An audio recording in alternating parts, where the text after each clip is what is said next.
Jadi itu penyakit laten ya, melihat orang lain apa senang kok tahu melihat istrinya tidak senang dan senang. Wah, itu kasus orang merantau dan yang tidak merantau supaya gak tersinggung. Saya memang sengaja mau memberi kajian yang ringan tapi bermakna, karena agama ini sebetulnya dimulai hal-hal yang ringan. Nggak ada ceritanya filosofi agama itu berat, karena jubilatil ukul ala qabulil haqqi. Semua ulama berpendapat akal itu dipaksa untuk menerima kebenaran. Saya pernah ditanya seorang dokter, dia tanya gini, Pak, zina itu kan enak, kenapa haram? Lalu tidak enaknya zina di mana? Terus dia saya tantang, andai kan zina wajib kamu bingung, kok bisa? Kalau setelahnya terus tak suruh lagi kamu bisa, ya udah bisa, mau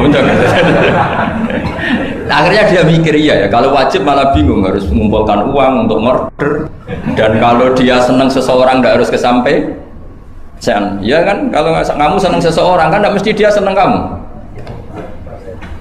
kan repot kan? Kalau senang tidak mesti dia senang kamu, atau nggak senang maunya dibayarkan repot. Mendingan diharamkan terus tidak usah, kan enak malah. Tidur di kamar happy santai, syukur-syukur itu terganti oleh sujud, oleh munajat, oleh kesenangan-kesenangan yang religi. Misalnya maling diharamkan ya enak, kalau kita boleh maling malah digebuki orang malah repot. Barokahnya diharamkan tidak dapat pahala, tidak digebukin orang gitu. Sama, jadi perlu membuat argumentasi agama itu penting. Selama ini ada kesolehan amatir, itu yang sering saya kritik setiap saya ngaji, itu kesolehan apa? Amatir. Misalnya gini, kadang-kadang orang ngeluh gini, Islam itu repot, mau kebar gak boleh, mau bebas gak boleh, andai kan boleh semua kan enak. Pertanyaannya adalah, ketika boleh semua, apakah lembaga maksiat ini tidak ada aturan? Kan tetap ada aturan. Boleh pakai kalau bayar, itu aturan enggak? Aturan. Kalau yang cantik mahal kan aturan. Kalau apa homer atau arak yang enak mahal kan aturan. Artinya gini, di tempat yang maksiat pun banyak apa? Aturan. Kenapa aturan di tempat maksiat kamu anggap kebebasan, sementara agama ngatur kamu anggap pengekangan? Nah, ini namanya soleh amatir apa? Soleh amatir itu yang latihan soleh. Tapi kalau solehnya sudah lama, kayak saya ini masuk soleh sudah lama, tidak tahu saya. Dari Gus Bak Syukur yang nggak seneng namanya akan komentari ujub, ya sudahlah itu biasa manusia seperti itu. Seperti sama merengut, yang senang akan bilang pemikir serius, yang nggak seneng mau kok merengut orang ita itu ya gitu, yang seneng bilang wah itu sibuk ngalor ngidul gitu. Yang nggak seneng kan bilang wah ita itu. Jadi itu kan nggak usah dipikir lah, komentar orang itu nggak usah dipikir. Jadi ini penting saya utarakan. Sehingga saya berpikir, terutama untuk zaman akhir, saya ulang lagi terutama untuk zaman akhir, saya buktikan sekian ayat. Sebenarnya saya hafal Quran, tapi ini tak bawa Qurannya supaya nanti kamu bisa nyari ayatnya. Syukur-syukur kamu bisa nyanyi saya hafal Quran, bagus ini. Kalau enggak ya kacau ya. Sekarang banyak orang bantah apa orang hafal Quran, dia sendiri nggak hafal. Saya sering di Jogja, saya mau tanya tafsir sama jenengan, karena tafsir Kemenak tuh ada kesalahan sekian 2000 itu, tak tanya kamu hafal Quran enggak? Aduh repot ini kata saya. Ini kayak Tyson tinju sama Elias Pikal gitu. Kalau kelasnya nggak sama mati soalnya kan.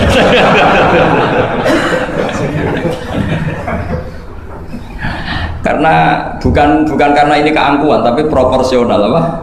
Proporsional.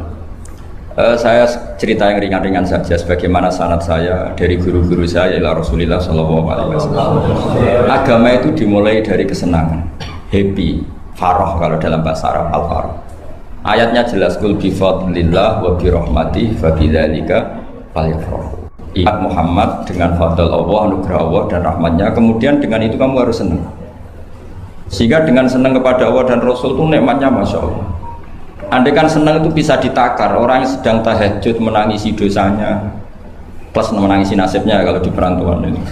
Itu senangnya sama orang yang sedang dugem itu mesti kalah, mesti senang yang sedang tahajud. Karena orang-orang maksiat itu sebenarnya orang-orang susah. Kalau tidak susah gimana? Setelah itu semua ditanya senangnya di mana? Tidak tahu dia mabuk. Sementara senang kamu ingat betul tadi malam saya nangisi dosa-dosa saya, nangisi nasib saya, kemudian tenang karena kembali ke Allah, kembali ke Rasul. Itu luar biasa senangnya. Tapi masalahnya sekarang ibadah itu kayak ancaman. Kalau ada pondok mewajibkan tahajud itu santrinya itu sudah mendelik dulu. Kalau di masjid-masjid gini itu kira-kira diwajibkan tahajud orang juga protes. Ini aliran sesat, sunat kok diwajibkan. Jadi agama itu banyak keunikan. Tapi yang jelas saya pastikan kamu harus senang. Kata Rasulullah SAW tadi, salasun mangkun nafihi wajata halawatal iman. 3 hal ini, kalau 3 hal ini ada pada kamu, ada pada kita, pasti kita ini menemukan halawatal iman, manisnya iman. Yaitu 1, ayyakuna Allahu wa rasuluhu ahabba ilaihi mimma siwahuma. Bahwa Allah dan Rasul itu lebih Anda cintai ketimbang yang lain. Mencintai Allah itu nikmatnya Masya Allah. Caranya gimana supaya kita istiqomah ibadah? Anggap hidup kamu itu sehari. Saya ini di Jawa celok besar, tapi punya uang 200.000 itu ngira banyak sekali. Bukan banyak, banyak sekali. Karena saya ngitung hidup itu per hari. Karena aturannya orang soleh, sama tak ijazahi, pasti kamu gak mau. Karena kamu pecinta won. Pasti tidak mau. Syarat sahnya orang soleh itu harus nganggap hidup itu hanya sehari. Hanya apa? Wa'mal li akhiratika ka'annaka tamutu ghadan. Beramallah untuk akhiratmu seakan-akan besok mati. Coba kamu yang di perantauan, bayangkan maksiat sampai 60 tahun ke depan kan berat. Sampai seminggu saja kira-kira berat kan.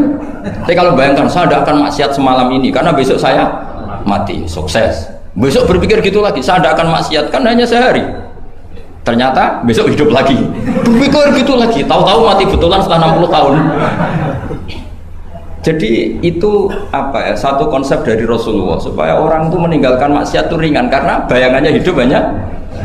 Coba yang ahli maksiat itu diberitahu besok kamu mati, kira-kira malamnya maksiat enggak?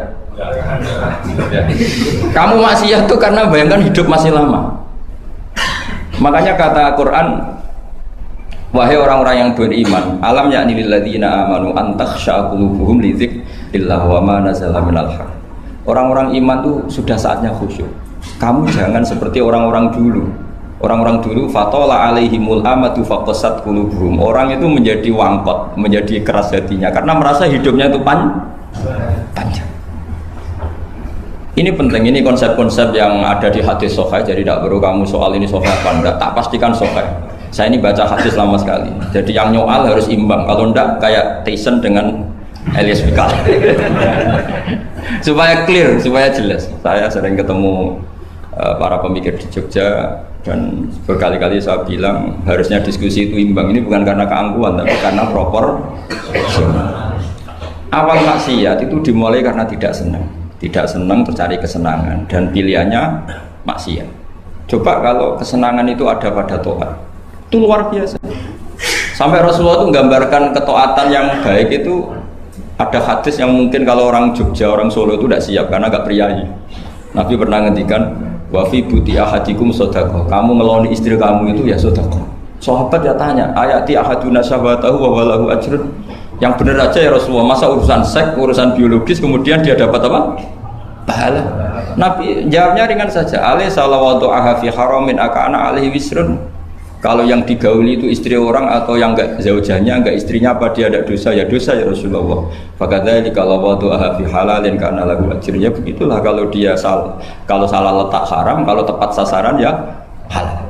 Segampang itu ibadah itu. Jadi ngumpulin istri ibadah, nimang anak ibadah, ngaji begini ibadah meskipun enggak paham, enggak ada syaratnya paham.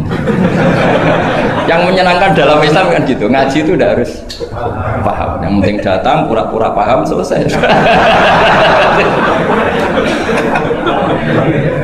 Bahkan saya pernah dibully oleh santri itu, ya agak kurang ajar santri itu. Ya santri gak jenengan-jenengan, santri tua-tua gitu.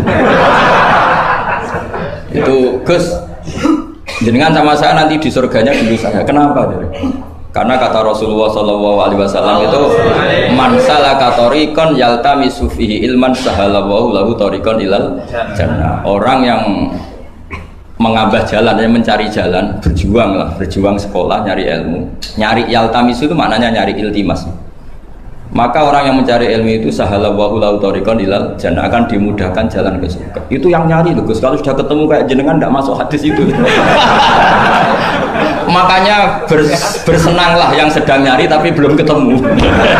Karena hadis itu untuk yang masih mencari. Itu pasti sampai Anda saya.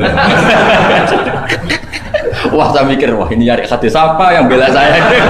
Karena hadis ini itu tidak mihak saya, nggak mihak yang sudah ketemu. Yang namanya nyari kan belum ketemu, maka bergembiralah yang nyari ilmu udah alim-alim. Karena syaratnya, ya kan? Man salaka tariqan yaltamisu fihi ilman sahhalallahu lahu tariqan ilal jannah. Siapa yang berjalan atau menempuh satu perjalanan mencari ilmu. Di mana-mana mencari itu sudah ketemu belum? Belum. Berarti kiai masuk hadis itu enggak? Alhamdulillah. Karena kiainya sudah ketemu ilmu. Maka bergembiralah jenengan saat tidak paham. Artinya masih mencari. Makanya kalau mau paham jangan paham. Karena saya ini kebetulan memang peneliti hadis dan saya banyak menghafal hadis karena saya suka dengan kalimat-kalimat jamiah, kalimat-kalimat yang komplit dari Rasulullah SAW. Sehingga ngapalkan hadis saya itu banyak dan imbang itu ya balance kalau dalam bahasa inteleknya itu. Saya termasuk menghafalkan hadis wa innal alima la yastaghfiru lahu man fis samawati wa man fil ardi hatta al-khitan fil bahr. Sebagian riwayat wa inna mu'alliman nasi al khaira la yastaghfiru lahu man fis samawati wa man fil ardi hatta al-khitan fil bahr wa hatta an-namlatu fi juhriha. Ini hadis tandingan. Jadi yang tandingan tidak hanya 01 02, hadis juga ada hadis apa? Tandingan. Tidak apa-apa, ilmu itu memang butuh apa? Butuh perimbangan ya, butuh balance. Enggak boleh ilmu, tapi karena ilmu enggak pantas diomongkan tandingan gitu aja. Kata saya ada hadis yang bunyinya gini. Wa innal alima, orang alim itu akan dimintakan ampun oleh penduduk langit. Jadi semua malaikat Jibril dan Mikail, semoga termasuk Israel, itu memintakan maaf untuk orang alim, tidak yang belum alim. Itu kamu udah masuk hadis itu. Keren mana? Wah sama kerennya Gus. Saya masuk surga, yang jenengan nanti juga masuk surga. Ya sudah, nggak usah geger ketemu di sana. Jadi ini penting. Nah sekarang problem Islam sekarang adalah yang garis keras pakai hadis-hadis garis keras untuk mengadili yang garis lunak pakai hadis-hadis yang garis lunak untuk mengadili hadis kelompok-kelompok garis keras. Itu tidak fair. Nggak fairnya adalah Islam itu kafah itu artinya konsepnya itu komplit, tidak boleh separuh. Saya punya sedikit ini yang agak serius, tapi tidak usah masukkan hati. Nanti kalian protes nggak bagus Israel itu. Begini, Abu Bakar As-Siddiq itu terkenal layinal janib, mutawadi, layinal janib, sahlal akhlak, namanya layinal janib. Orang yang sopan sekali, santun sekali, santun, sopan, terus simpatik, sangat simpatik. Namanya Abu Bakar apa? As-Siddiq. Tapi ketika beliau sudah iman, beliau iman itu kalau nggak salah ya kira-kira Saniyasnen atau ya Salisa Robiah atau berapa lah. Karena kalau dalam sejarah awaluman amanah itu sebetulnya Khadijah. Awaluman amanah mutlakon itu sebetulnya Khadijah. Awaluman amanah mutlakon bisa saja Sayyidina Ali dan awaluman amanah mutlakon bisa saja Abu Bakar Siddiq. Saya sedikit cerita ya supaya tidak gaduh dalam sejarah. Ketika Rasulullah umur 25 itu, ketika beliau umur 20 itu Khadijah itu karena punya paman penginjil namanya Waraqah bin Naufal, itu sudah tahu kalau Nabi akhir zaman ya Muhammad itu, sehingga dia memerintahkan hulamnya namanya Maisarah. Maisarah itu nama cowok, nama lelaki. Ini perlu dicatat. Nanti kalau kamu tahu Maisarah menemani Nabi dalam perjalanan, terus kamu tiruah cari Maisarah ya. Maisarah itu nama lelaki ya. Lihat ya, Maisarah itu nama. Orang Arab memang lucu. Biasa nama lelaki pakai tak muannas kalau dalam ini Mas Rois ini bahasa gontornya itu. Kalau bahasa Arab biasa Maisarah lelaki, Tolha lelaki, Hamzah lelaki. Jadi biasa kalau bahasa Jawa kan enggak, soleh dan solihah, muslimin dan muslimat, pokoknya kalau ada tak itu manas. Cuma bahasa itu agak enggak harus, tapi tahunya baru gitu sudah bagus loh, bisa naik kelas. Akhirnya Maisarah itu disuruh Khadijah khusus untuk meneliti Muhammad. Dulu masih jangkar karena belum Rasulullah. Setelah diteliti di perjalanan ke Syam, mengikuti dagang. Semua keajaiban dan alamat nubuwah itu ada semua, termasuk tuzilluhul ghamamah tuti'uhus sahaib. Setiap perjalanan yang terik itu matahari pas apa? Ghamamah itu apa? mendung mengayomi Nabi. Saya termasuk orang yang ditakdir pernah di pohon tua yang dulu jadi alamat nubuwah. Di Jericho itu ada pohon tertua di dunia. Pas saat di situ malah ada film dokumenter Kristen pas itu. Karena pohon itu semua Nabi pernah duduk di situ, termasuk Nabi Isa dan Nabi Muhammad SAW. Dan itu para pendeta tahu reaksi pohon. Jadi kalau duduk, kalau sampean yang duduk pohonnya agak reaksi biasa aja. Tapi kalau Nabi yang duduk itu akan direaksi. Misalnya Nabi duduk di barat, kemudian matahari teriknya dari barat, pohon itu akan pindah ke barat supaya geser. Sehingga Rohibu Khairo itu tahu ini calon Nabi sesuai definisi atau kriteria yang ada. Singkat cerita, setelah Maisarah lapor sekian alamat Nabi itu diceritakan Khadijah, terus Nabi ketika umur 25 dia memantapkan diri untuk nikah sama orang yang bernama Muhammad. Tapi Khadijah itu mulai agak kecewa. Kok nggak jadi Nabi? Biasa-biasa saja, tetap dagang saja. Nabi tetap dagang. Hanya tentu tetap punya sifat amanat, kredibilitas dijaga, semuanya terjaga. Tapi nggak ada alamat Nabi yang ekstrim lah yang sehingga Khadijah mulai mamang ini kapan jadi Nabi ini kok gini-gini aja. Nah, pas umur 40 itu Nabi ngalami yatahannas itu yata'abbad al-layali yadawatil adat. Kalau dalam Sahih Muslim disebutkan fakana yatahannasu fil ghar wa huwa at-ta'abbud al-layali yadawatil adat. Yang dikatakan tahannus adalah menyembah Allah di gua, menyepi, kemudian beberapa hari. Terus di hadis itu juga diterangkan wa yatazawwadu lidzalik. Perlu dicatat dulu tirakannya Nabi itu ya bawa bekal. Bukan terus kelaparan 3 hari nanti fata morgana yang dilihat. Jadi ini perlu dicatat.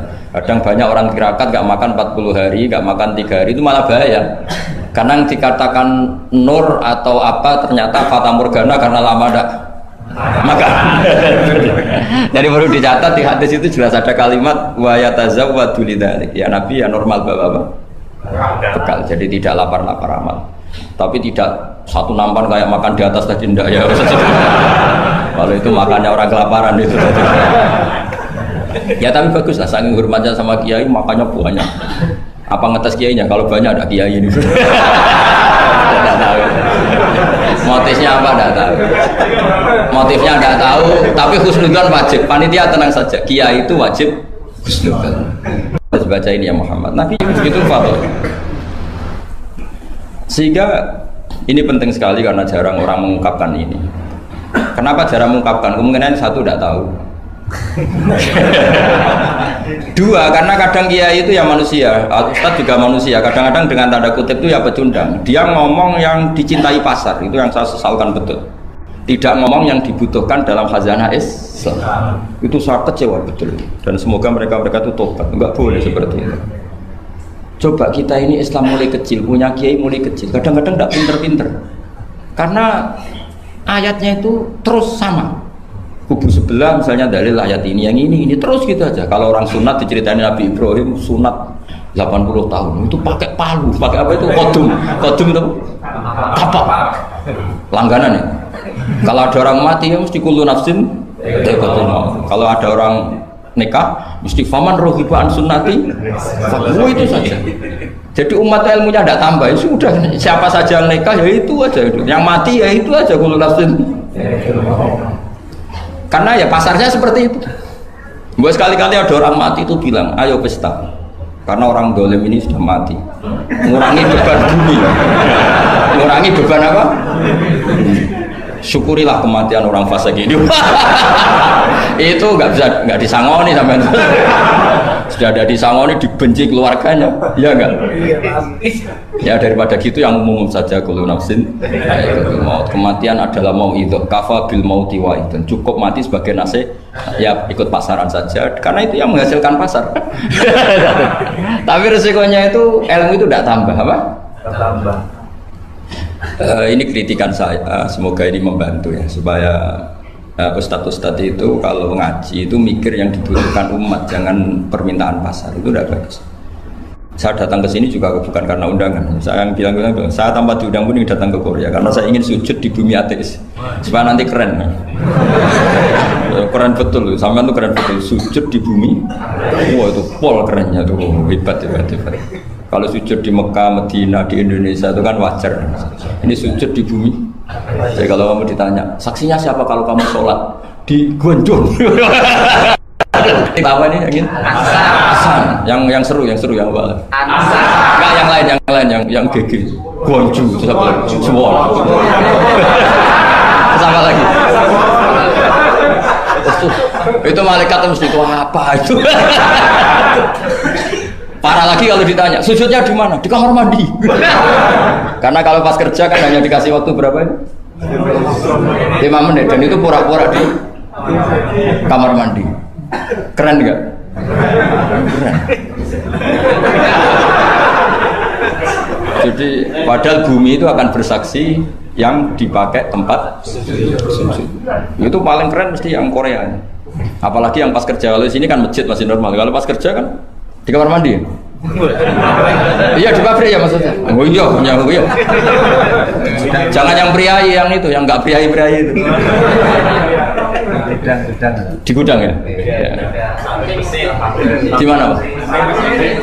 Sampai mesin ya? Ayo, mesin sebagai saksi. Ya bagus lah. Saksinya apa? Kubuta gitu. Yang jelas jangan kerja di pabrik salib. Saksinya apa? Kerjanya bikin apa? Ya, pas waktu sholat. Saksinya apa? Itu. Bisa berhadapan-hadapan itu saksi sama yang disaksikan. Begini ini intermezzo saja tapi betul. Jadi kemudian Khadijah, kembali ke Khadijah tadi. Rasulullah itu nggak bisa baca. Walhasil akhirnya ditakdir bisa. Saya mengatakan bukan karena belajar, ditakdir bisa. Karena syaratnya Nabi itu harus ummi. Ummi itu keibu-ibuan. Tapi Nabi itu uniknya begini. Justru beliau ngira itu malakul maut. Jadi pulang itu yarjufu fuadu. Dia gemeteran sekali. Nangis pulang itu yarjufu fuadu nangis. Terus bilang ke Khadijah zamiluni. Coba saya kasih selimut. Kalau dalam bahasa Arab itu boleh khitab sama perempuan itu pakai yang muannas sama khotoba atau pakai mudzakkar ghaib al mudzakkar mukhatab jamak tapi niatnya ahli. Jadi kalau orang Arab bilang normalnya kalau perempuan kan zamilini karena khitabnya satu yaitu Khadijah. Tapi Khadijah itu nama ahlun, nama keluarga sehingga dalam bahasa Arab juga boleh zamiluni apa? Pakai khitab apa jamak mudzakkar. Khadijah terus dikemulin. Di mana-mana namanya ketakutan itu ya dikemulin. Dan di mana-mana kalau ketakutan itu cari istri. Yang bayang di perantauan ya kalau ketakutan. Enggak usah lah banyak menyinggung orang. Pokoknya seperti itu. Sunnah manusia apapun hebatnya kalau ketakutan itu nyari istri. Jangan bahasakan nyari perempuan, nyari istri ya. Garisnya jelas ya. Kalau ketakutan nyari apa? Istri. Nyari istri apa nyari perempuan? Istri. Alhamdulillah. Bagi yang punya. Bos. Akhirnya dikemulin sama Khadijah. Ada apa? Oh saya tadi ketemu malakul mauti gini-gini. Khadijah tuh senangnya bukan main. Ini yang saya tunggu. Hampir saja saya putus asa. Takut kamu nggak jadi nabi. Terus tanya Khadijah, lalu sifatnya orang tadi kayak apa? Oh gini. Oh ya besok ikut saya. Didatangkan ke Waraqah bin Naufal. Dalam Bukhari disebutkan wa kana imro'an tanassara fil jahiliyah wa yaktubu minal injil masyaallah ayaktub. Waraqah bin Naufal itu penginjil. Dia menerjemah Injil dari bahasa Ibrani menjadi bahasa apa? Ketika Rasulullah ditanya, ma ra'aita itu, ma dataro, apa yang kamu lihat? Terus Nabi cerita itu. Terus kata Waraqah bin Naufal, hadan namus alladzi ja'a bihi Musa. Bahasa lainnya malak itu namus dan namus alladzi ja'a bihi Musa. Uniknya itu tahun awal nubuwah ya, tahun awal apa? Nubuwah. Itu uniknya Waraqah itu bilang begini. Ini Waraqah bin Naufal bilang gini. Doakan saya ini masih hidup. Khina akhrajaka qaum, ketika kaum kamu ngusir kamu. Kagetnya bukan main Rasulullah, karena Rasulullah itu figur yang menarik, yang simpatik. Beliau putra tokoh, Muhammad bin Abdullah bin Abdul Muttalib bin Hashim, tokoh yang sangat dihormati. Beliau tidak punya kasus, beliau tidak orang yang dibenci, beliau orang yang sangat menarik. Kenapa harus ngalami diusir? Maka Rasulullah tanya, awamu khrijiyahu, masa betul umat saya mau mengusir saya? Tapi siapa? Waraqah tetap bilang, ya letani fiyajat anhina akhrajaka qaum. Doakan semoga saya ini masih kuat ketika engkau diusir kaum. Ini sekalian latihan bahasa Arab karena sama nama latihan bikin mesin saja ini ambil tak latih bahasa Arab. Bahasa Korea ya. Akhirnya kata Waraqah bin Naufal, tidak ada orang yang alami seperti kamu kecuali pasti akan diusir. Falam yalbas yasiron illa antum, terus kemudian Waraqah tidak lama kemudian meninggal. Ya, yang penting dari ini semua apa? Waraqah itu membaca kriteria para nabi itu pas sekali dan akhirnya tahun 13 nubuwah Rasulullah mengalami diusir. Kan beliau hijrah itu 13 tahun dari nubuwah, kira-kira umur 53 berapa? 53. Tapi Waraqah sudah mengatakan itu di tahun pertama Rasulullah menjadi nabi, karena definisi nabi itu harus pernah diusir. Maka kalau sampai mengalami diusir oleh nasib itu ya ada alamat. Cuma itu udah alamat nubuwah, alamat terlantar. Jadi itu bedanya. Karena yang nabi sudah ditutup, nggak ada peluang lagi. Jadi, nah, Khadijah itu masih gak terima, padahal beliau sudah mendapat sekian alamat tadi. Tudzilluhul ghamama tuti'u sahab, ada sekian alamat. Tesnya sudah lulus semua. Rasulullah tadi Maisarah menyaksikan apa, dinaungi oleh apa, mendung tadi, macam-macam. Khadijah itu masih dengan tanda kutip masih agak-agak beli, masih cari definisi yang ini agak absurd lah. Terus kata Khadijah gini, ya Muhammad, ya Rasulullah, kalau kamu kedatangan teman kamu itu, kalau bilang sohibuka, nanti cerita ke saya. Ya kata Nabi. Nabi itu lugu, nggak ngerti kalau itu dites. Ya katanya. Suatu saat Jibril datang ke Rasulullah. Ini malak, ini Jibril, ini teman saya datang. Ya Nabi kadang istilahkan Jibril itu temannya. Ini teman saya datang. Oh iya. Terus Khadijah dekat Rasulullah, pas Rasulullah agak-agak dipangku manja. Fakasyafat an auratiha, sebagian auratnya Khadijah itu dibuka. Sama tidak usah bayangkan kelihatan apanya itu. Makanya saya bilang agak absurd. Ya kira-kira pupunya saja lah yang lebih mudah. Tidak lebih dari itu, jangan macam-macam. Akhirnya terus ditanya, Khadijah tanya, temanmu masih? Tidak, lari. Terus hanya Khadijah ditutup lagi. Khadijah nggak tahu ada Jibril, nggak tahu. Ditutup lagi. Sekarang temanmu di mana? Oh sekarang datang lagi. Oh Nabi diambungi sempurna. Ini yang saya tunggu-tunggu, Kang. Itu malaikat betul, bukan setan. Karena kalau setan tahu aurat kamu tahu kan. Artinya apa? Dalailun nubuwah itu dikaji sedemikian rupa oleh Khadijah karena beliau ponakan dari penginjil yaitu Waraqah bin. Tentu zaman itu Injil masih orisinil ya, bukan kayak yang sekarang Lukas Matius. Tentu jadi Injil di sini bukan konotasi yang muharraf yang apa? Enggak orisinil ya, tentu yang masih apa? Orisinil. Jadi semuanya mengarah ke pembenaran terhadap kenabian Rasulullah Muhammad SAW. Jadi Khadijah tambah mantap.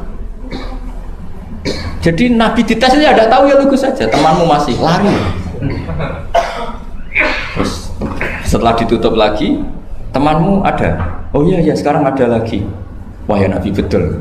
Absyir ya Muhammad, kamu harus senang, itu malaikat betul. Kalau setan tidak seperti itu. Oh, kalau ada aurat senangnya bukan main. Nah, melihat awal, saya ulang lagi ya, melihat awal dialek kenabian itu hanya dengan Khadijah karena dia keluarga terdekat beliau. Maka sebetulnya awaluman amanah mutlakon itu sebetulnya itu hampir semua ulama bilang itu Khadijah, bukan Abu Bakar. Tapi melihat peran Abu Bakar yang begitu sentral dalam mengawal Islam, orang bilang Abu Bakar. Melihat Sayyidina Ali teman kecilnya Rasulullah, orang bilang Ali. Sehingga berjanji itu, kitab berjanji itu maulid itu kan sebenarnya kitab sejarah normal biasa, kitab akademik sebetulnya, bukan kitab mantra, kitab akademik. Beliau kalau ngendikan itu awaluman amana minar rijal Abu Bakar, wa minan nisa Khadijah, wa minas sibyan Ali, wa minal mawali Zaid. Supaya semua kelompok terwakili, semua kelompok. Karena kalau yang pro Abu Bakar dibilang awaluman amanah Khadijah itu merengut. Yang bener aja kayaknya Abu Bakar. Yang pro Khadijah kalau dibilang Abu Bakar juga merengut. Yang pro Ali juga demikian. Akhirnya di tengah-tengah awaluman amana minar rijali Abu Bakrin, wa minan nisa Khadijah, wa minas sibyan Ali, wa minal mawali Zaid bin Harisah. Pertama orang iman dari golongan lelaki tua, rijal lelaki tua, lelaki berumur itu Abu Bakar. Dari perempuan Khadijah, dari anak kecil Ali, dari mawali budak dimerdekakan. Jadi itu sudah cara bahasa Arab itu takbir itu redaksi yang agak-agak ngeles. Jadi seperti gini lah, pendiri masjid As-Siratal Mustaqim itu siapa? Yang pertama punya ide tentu sebenarnya yang pertama, tapi kan ide tok belum terrealisasi. Nah, nanti yang pertama terrealisasi pondasi juga pertama, tapi yang benar-benar mulai dipakai Jumatan itu juga pertama lagi lah. Supaya agak sensitif kita ini harus minta pertama semua, mau tidak mau kan kita harus ngomong awaluman bana hadal masjid si'ah, tapi dulu belum ada ya bana ide. Wa awaluman misalnya pembalataan batu pertama waktu al-hijarah awalan ini. Wa awaluman sing jadi imam ya ummu hadal masjid fil jum'ah ini. Lah yang sampean wa awaluman ngerameni mbu masjid. Sudah enggak apa-apa, yang penting awaluman apa? Masuk kategori awal. Nah, ini penting saya terangkan. Kembali ke Abu Bakar. Abu Bakar itu layyinal janib, orang yang sopan. Dan itu bagus, tentu sopan itu bagus, layyinal janib bagus. Tapi masalahnya Rasulullah itu dikepung preman-preman yang ganas, yaitu Abu Lahab, Abu Jahal, Walid bin Mughirah, Wa'il bin semuanya preman yang ganas. Bukan sekedar kafir tapi ganas terhadap umat Islam. Mereka penyiksa-penyiksa ulung, termasuk akhirnya ada yang mati syahid, awalul syahidin fil Islam, yaitu Ammar bin Yasir. Tapi yang bapaknya bukan Ammarnya, siapa? Yasirnya sama istrinya namanya Sumayyah. Makanya saya tadi ngaji di Masjid Ammar bin Yasir itu ngaji yang paling tidak guyon, karena masjid itu didesain untuk mengenang Ammar bin Yasir. Sumayyah disiksa sampai mati, ya Yasir juga gitu, sampai Rasulullah ngendikan sobron ala Yasir inna mu'idakum al jannah, sudah kamu sabar, kamu pasti nanti masuk surga. Bilal disiksa, tapi Bilal akhirnya aman karena menangi, diselamatkan Abu Bakar, bahkan menangi futuhat ya, beliau menangi apa? Fatwa apa? Saya pernah ziarah ke makam Bilal. Akhirnya apa Rasulullah? Ini kalau gini terus anak Islam orang-orang sopan tok repot. Beliau pas jalan-jalan ngerti Umar itu kalau ingin sarapan atau ingin punya uang, kalau ingin punya uang itu harus tarung. Dan dia petarung yang dulu. Jadi kalau tarung itu menang, ya uangnya banyak. Barokahnya kalau tarung apa? Menangan dari gulat. Akhirnya Nabi mikir, wah kalau yang Islam gini ini cocok. Karena kalau yang sopan-sopan tok ini kayaknya repot. Walhasil Nabi spontan donga, Allahumma a'izzal Islam bi Umar. Ya Allah, muliakan Islam ini dengan Umar. Enggak tahu apa bisa diganti a'izzal Islam bi Banser, enggak tahu saya. Karena kalau Banser sopan ya aneh, Banser kok sopan enggak jadi aneh. Atau pemuda Muhammadiyah kalau sopan kan ya jadi aneh. Masa pengawal kok sopan? Monggo nak badhe santai. Monggo. Ya enggak pantas-pantas. Oh, steril kan. Pas pamret sopan, Pak Jokowi tidak jadi pidato karena yang salaman apa? Banyak yang minta buku banyak. Singkat cerita betul, karena Nabi yang berdoa itu sebagian tarikh menyebut doanya Senin, Kamis sudah masuk Islam, hanya Senin, Selasa, Rabu, Kamis. Kalau kamu ya 30 tahun nah, mungkin itu saja tidak mesti ya.